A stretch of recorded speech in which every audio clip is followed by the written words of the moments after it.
Welcome back to the second tutorial of the tutorial series for Unit 1. Okay, in my previous tutorial, what I have told you, what I have shown you is how to solve very simple numericals on the heat transfer of conduction, heat transfer by radiation and heat transfer by convection. Okay, and I've already shown you how to derive heat transfer conduction equation in 3 dimension in XYZ coordinates, that is also called as Cartesian or the rectangular coordinates. So I welcome you all for the second series of this tutorial for Unit 1. So let's get into the tutorial 2. Okay. So as we have already solved the rectangular coordinates, 3-dimensional rectangular coordinates, now we will be solving 3-dimensional cylindrical coordinates. Okay, 3-dimensional heat conduction in cylindrical coordinates. So cylindrical coordinates will be r, theta and z. Okay, so if we talk about now, this is the cylindrical element. Okay, now this happens to be like this. If you can see this, this happens to be, this is an element. How actually I am telling you how we achieve this. Okay, this is r, this is the axis, okay, and it is rotating along this direction x. This is rotating along the angle theta. Okay, so we know that the length of the arc is actually the length from where it is suspending and the product of the angle which it is subscribing. So the length from where it is hanging, it is r, and the angle that it is subscribing, it is theta. So it will be r theta. Okay, now here the angle is d phi. Okay, the angle is d phi, so it is r d phi. Okay, so one of the element will be r d phi, okay, and another one will be dz and another one will be dr. So this is the volume. In my previous derivation in the rectangular coordinates, it was dx dy dz, if you can remember. Okay, done. So and on these similar lines, we will do this derivation once again. So it is heat conducted into the element from all the directions, means q. If I talk about from my previous, it will be like qx minus qx plus dx, but here since the coordinates has changed, so this qx won't remain qx. Okay, it will be something else. It will be qr, q phi and qz. Okay, now plus heat generated within the element, we have already seen it was dx dy dz. So here it will be r d phi dr dz. So simple. Okay, the volume is this. Okay, is equals to heat stored in the element. So again it is delta u, so it will be m dot Cp delta T by this, okay, delta time. Very simple. On the similar lines, just the coordinates has changed, rest everything is same. Okay, so net heat conducted into element from all coordinate directions. So heat entering the element through r phi plane in time d theta, which I was writing small t, they are taking it as theta. Okay, so qz is equals to minus k. This is nothing but Fourier's law of conduction in cylindrical coordinates. So it is qz is equals to minus k r d phi dr del t by del z d theta. Okay, heat leaving from the element through r phi plane in time d theta. So it will be qz plus dz. Okay, and you know what is qz plus dz, what is qr plus dr, and so on. Okay, now the net heat conducted will be subtraction of these two. Here it is.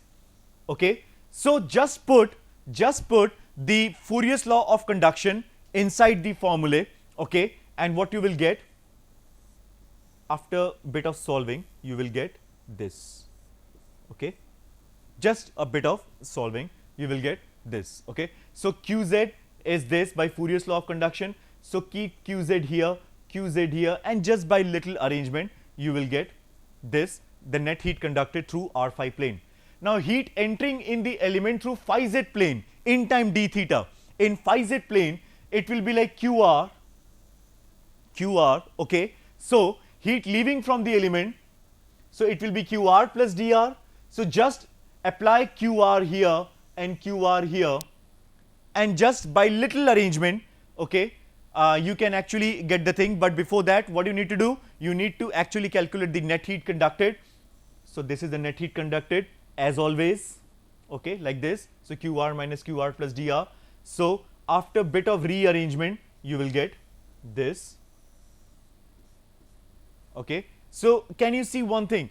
See here it was QZ, so del Z square is the thickness. Okay. Here the R square is there. So if you solve it, you will have everything as R here. Okay.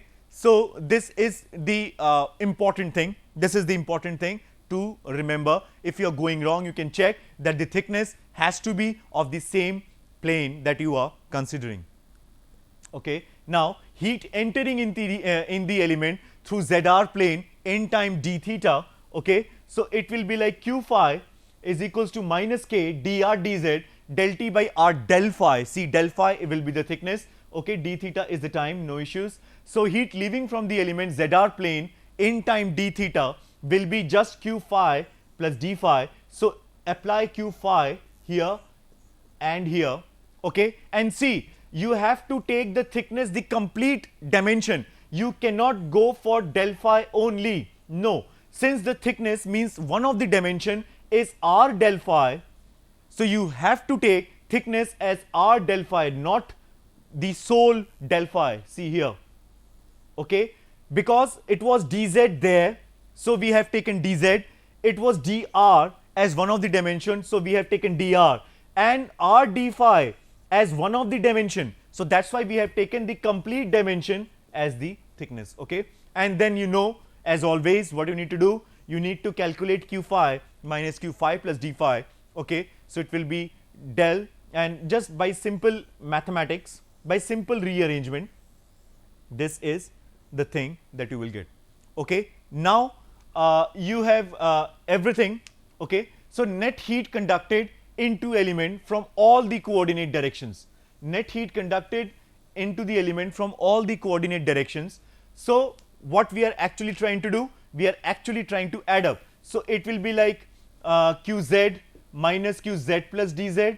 Okay, it will be like QR minus QR plus DR, and it will be Q phi minus Q phi plus d phi. We have added everything. Okay, we have added everything, and by simple rearrangement you can actually get this. Okay, so it's quite simple. It's del square T by del L square, and this is the volume. As I have already told you in my first slide, this is the volume, this is the time, this is the K, and this is the main important thing that you have derived. But this we are not ending it here. So the next slide goes like this. Okay, so heat generated within the element. Heat generated within the element, as I have already shown you in my first slide. So this is the heat generated within the element, that is Q into the volume. And if it is, you know, per unit time, or if it is in some time, so it is like d theta. You can actually omit d theta from each and every step. Okay, you do not require d theta. Okay, but you can go along with it. It's there isn't any harm. So heat stored in the element, the increase in the internal energy, as I have already told you, it is delta U, and it is m dot Cp delta T, right? And m dot, as always, as I have already done in my previous slide, it is m dot is equals to density into volume, and volume here, as we all know, R d phi dr dz, same C. Okay, Cp is the specific heat. Okay, substituting everything. Now what you need to do is chuck off all these. Okay, K, you can actually divide the K here. See, divide this K by K goes off, and here it is, and here, and we all know that it is like K by rho Cp once again is alpha. So here it is 1 by alpha, and done. Okay, so this is the main equation that you need to derive for conduction equation in cylindrical coordinates. Now let's talk about another very important coordinate system. This is heat conduction equation in spherical coordinates. Okay. Now, how to go about this spherical coordinates? Spherical coordinates, as I have already told you in my previous videos when I was discussing theories, okay, I have already derived this in my, but since it's a tutorial class, so I think these kind of derivation, and these derivation you will find every time in your question, in your semester question. So this is very important along with all the two derivations that I have done. Okay. So it's in spherical coordinates. So spherical coordinates is basically when an element moves along in two subscribe two angles simultaneously. Okay. So one angle is d phi and another angle is d theta. Okay. So here it is. So it is subscribing this angle and it is also subscribing this angle. So if you complete the locus, it will be just like a ball, it will just like a football or basketball. Okay. So this is a spherical coordinate. So the volume of this spherical coordinate will be r sine theta d phi. I am talking about the volume. Okay. R d theta, okay, and dr. So it will be like r square sine theta dr d phi d theta. So this is the volume, okay, as these are the dimensions of the cube spherical element. Okay. So this is the thing. Okay. Qg, you all know, that is the internal heat generated. Okay. Now let's see the same thing has to be done, but you know the thing that is required is you need to very much precisely look at the coordinates, and you need to decide what will be there in the area part and what will be there in the thickness part. So once again, let's come q phi. Okay. So q phi, this is the thickness, the complete. Why? Because see, this is the thickness. So you need to take the complete dimension. You cannot, since we are writing q phi, you cannot just do like d phi as the thickness. No, it will be wrong, since this is the complete thickness. This is the thickness that the heat has to cross. So the thickness will be r sine theta d phi. So let's go. So it's a partial operator. So it is del phi del r. Okay. So again, you know what to do. That is q phi plus d phi. Just apply Fourier's law here, Fourier's law here, and just by little, and then what you need to do is you need to actually take out the net heat accumulated. So net heat accumulated, as always, will be subtraction of these, okay, entering and exiting heat. So this is the thing that you will get after taking the net heat accumulated. Now heat flow in r phi plane in theta direction. Okay. So heat flow in r phi plane in theta direction, that is heat in flux. So in theta, this is the complete thing. I'll show you. This is the complete thing. So this will be the thickness. Okay. This is the thickness, and the same thing goes on. Okay. Subtract it just by little arrangement, get this. Okay. Now the next thing, next important thing is k, and the same thing. Okay. Now the next thing is this one. Okay. That is from the previous equation. That is, this is not the main. This is sorry. This is the main thing. Okay. Now heat flow in theta phi plane direction. So it will be qr, just the same thing. Okay. And qr plus dr. Apply Fourier's law here and here, and then subtract it, and finally you're going to get this. Okay. Now net heat accumulated in all the direction, plus the internal heat that is being stored inside, plus should be equals to the rate of change of internal energy, and the same thing has been done. See, this is the heat generated, this is the rate of change of internal energy, and this is the addition of all the net heat. This is the net heat. Okay. So what we will do, this goes off, goes off, goes off, again divided by k. Here you will get k, here you will get k, and you can replace it by alpha as always. So this is the main equation that you are looking at. Okay. So this is the complete derivation for the numerical for the three-dimensional heat conduction in spherical coordinates. Okay. Now let's talk about this. This is again a very simple numerical. I'm starting with the simple numerical once again, but this is the this is again for the rectangular coordinates. The inner surface of a plain brick wall is at 60 degrees Celsius and the outer surface is at 35 degrees Celsius. Calculate the rate of heat transfer per meter square of surface area of the wall, which is 220 mm thick. The thermal conductivity of the brick is 0.51 watts per meter degree Celsius. Okay, so the temperature of the inner surface, see, this is the diagram, very beautifully described. So it is actually reducing, that's why we get a minus sign in Fourier's law when we are increasing towards the thickness. So the temperature of the inner surface is T1 is equals to 60 degrees Celsius. The temperature of the outer surface of the wall, it is 35 degrees Celsius. It's already given in the numerical, and I have already told you, you have to chart out what's given and what's not and what you need to attack on first. The thickness of the wall is L is 220 mm.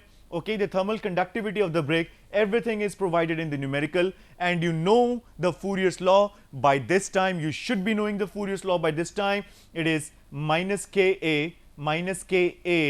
dt by dx. So dt is actually delta t and dx is L. So here it is. Okay, so it is like, see, they have multiplied. In my previous numericals you were seeing that T2 minus T1, right? And I told you, you can actually multiply the minus sign inside, and again this is the kind of solving that you can do when you go for, you know, multiplication of minus sign inside. So this is the answer. Very, very simple numerical, very, very illustrative diagram it has shown.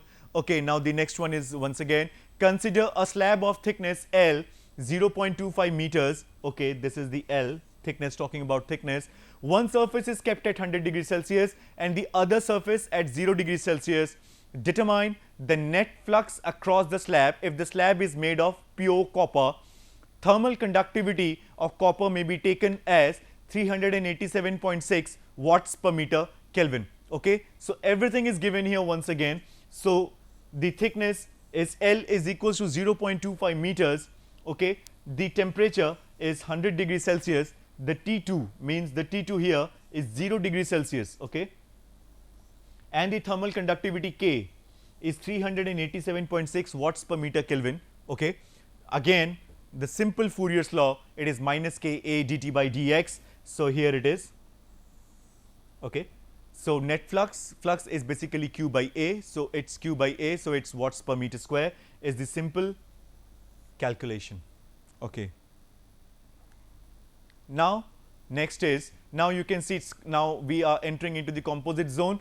A reactor's wall 320 mm thick is made up of an inner layer of fire brick K is equals to 0.84 watts per meter degree Celsius, covered with a layer of insulation K is equals to 0.16 watts per meter degree Celsius. The reactor operates at a temperature of 1325 degrees Celsius and the ambient temperature is 25 degrees Celsius. First off, what you need to find out is determine the thickness of the fire brick and the insulation which gives minimum heat loss, and calculate the heat loss presuming that the insulating material has a maximum temperature of 1200 degrees Celsius. Okay, so there you can see are the two layers of the composite wall. Okay, one is the fire brick, one is the insulation. This is the temperature here, this is the temperature here. Okay, this is the intermediate temperature here. Okay, and the thickness here. So what do you need to find out? You need to find out, determine the thickness of the fire brick. So determine the thickness of the fire brick, you need to find out this, and calculate the heat loss presuming that the insulating material has a maximum temperature of 1200 degrees Celsius. So this is 1200 degrees Celsius. So this is all given. So what you need to do is, you need to just go with like this, and I've already told you that the heat is steady. So basically heat that is entering from this wall, sorry, from this face will actually exit with the same magnitude. So what you do is, Q is equals to T1 minus T3 LA by KA plus LB by KB, and this will be same like T1 minus T2 by LA by KA and T2 minus T3 because it is steady. Okay, so considering first two quantities, okay, so you can actually calculate LA throughout. So just by little bit of mathematics, you can actually go for, because here the LA is unknown. Okay, here the LA is unknown. So when the LA is unknown, So you can, and everything is known, so definitely you can calculate the La, means the thickness of the fire brick, okay. And the thickness of the insulation, the thickness of the insulation will be 320 mm minus La, so you will get Lb, okay. So here it is Lb. Now heat loss per unit area, you can take any, either you can go for the fire brick or you can go for the insulation part, and just apply Fourier's law. And here is the Fourier's law, that is delta T, and it is in the format in Q is delta T by RTH, okay. And we know that RTH for conduction is L by Ka. So here it is L by Ka, okay. So this is the thing. Now let's talk about the next numerical.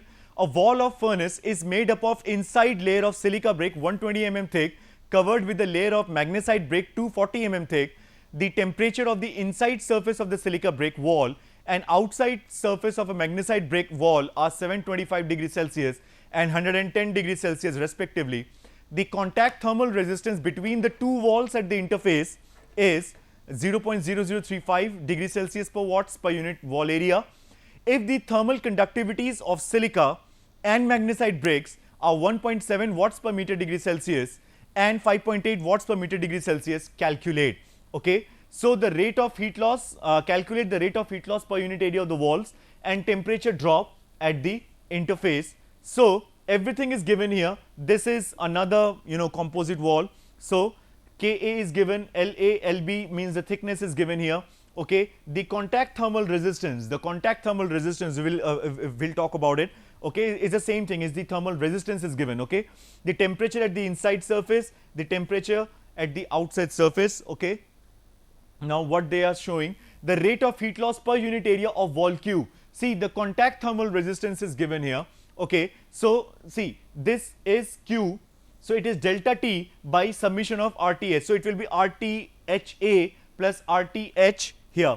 See, it is RTHA here, okay. It will be then R thermal of the contact and it will be RTH of B, and R thermal of the contact is actually given here in the numerical. So just solve it and calculate the Q. Everything is given, just solve it and get the Q. The temperature drop at the interface, so it is, I have already told you, it is steady. So the heat that is coming here will go out with the same magnitude. So here see, it is T1 minus T2 by LA by Ka, LA by Ka, and here it is T3 minus T4 LB by Kb. So everything is there. So just at the, this is the contact temperature at the interface. Just calculate with the simple mathematics, you can calculate the contact temperature, okay. So this was again a kind of numerical for this thing, okay. Now we are into three layers of the composite wall. An exterior wall of a house may be approximately by a 0.1 meter layer of common brick, that is K is equals to 0.7 watts per meter degree Celsius, followed by a 0.04 layer of gypsum plaster. K is this. What thickness of loosely packed rock wool insulation, okay, जिसकी K की value is already given, should be added to reduce the heat loss or gain through the wall by 80%, okay. Now what we need to do is, as you can see, it is common brick, gypsum plaster, rock wool. So here it is given. So this is, means the thickness of the rock wool that you need to find out, okay. What is the thickness of loosely packed rock wool insulation, should be added to reduce the heat loss or gain through the wall by 80%, okay. So what we need to do is, we need to actually take care of, see, thickness is already given, thickness of common brick given, thickness of gypsum plaster given, but thickness of rock wool is unknown, that we need to find out. Thermal conductivities of everything is given, of all the three elements are given, okay. Rock wool insulation not used, case 1, rock wool insulation not used means it is only about these two, okay. And just now we have solved so many numericals with the two elements. So just solve it, okay, and you can get it, okay. Just solve it and you can just, this is the one of the insulation, okay. So delta T is not given here. Now when we use the rock wool insulation will have the third element added, okay, but Now what we are talking about, the Q2 means the result will be 80% lesser than the one when the rock wool is not used. So this is the main equation. Just put it in this equation. You have Q2, you have Q1 from the beginning, sorry, you have Q1 in the beginning. So just put it here, Q1 you know, Q2 you know, so just put it and get the rock wool insulation when you need to reduce for 50%. Okay.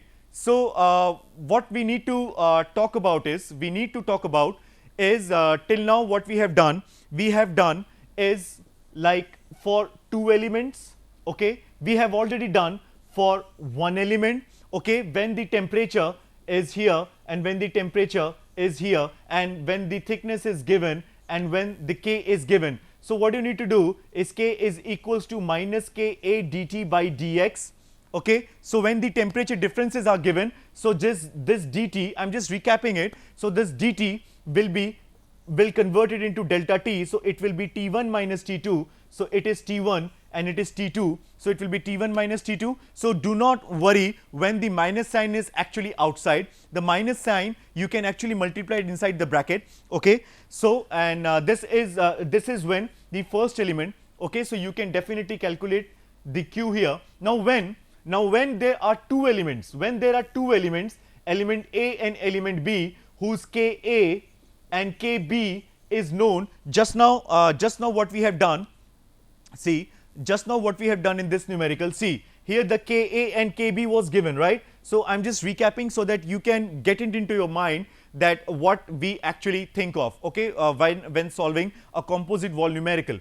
Okay, anything greater than 1 is basically the composite wall. Okay, so when we are talking about two things, two element of a composite wall, so let me just show it here. So here the conductivity of both the elements are given, okay, the thicknesses of both the elements are given, okay. So and you know that the Q that is coming here should exit with the same magnitude because this Q is a steady state. Okay, this Q is a steady state heat, it doesn't change with time, so it doesn't change with anything else. So whatever magnitude that it is entering in, the same magnitude it will come out with. Okay, so here what will happen is, suppose if I have to write the equation, if I have to find the interface temperature, okay, if I have to find the interface temperature as we have done it for here, see, as we have done it for the interface temperature. So the interface temperature, as you can see, these two heats, simple element will actually be equated together.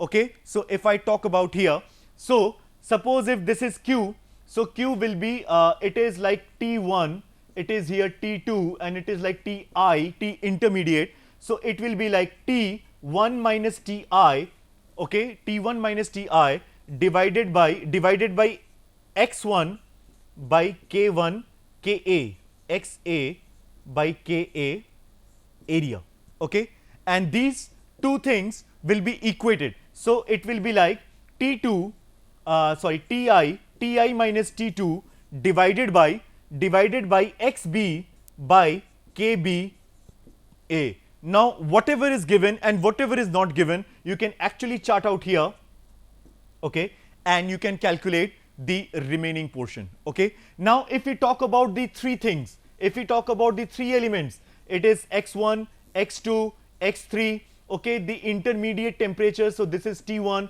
this is T2, this is T3, this is T4. So again the same thing has to be done, this is Ka, Kb, Kc, so it is like T1 minus T2 divided by x1 by k1a, it will be equals to T2 minus T3 by x3 by k3a, and again it will be T3 minus T4 by x4 by k3a. Okay, so these three things has to be taken out and it will be then you can easily solve the remaining portion of it. So I thank you all for listening this video very precisely, because this video has to be heard very precisely, because we have actually come from one brick to the three brick numerical. I'm talking about the composite. Okay, so this is how you do for a steady state heat transfer. we'll be doing separate numericals for composite cylinder and for composite sphere in my coming videos.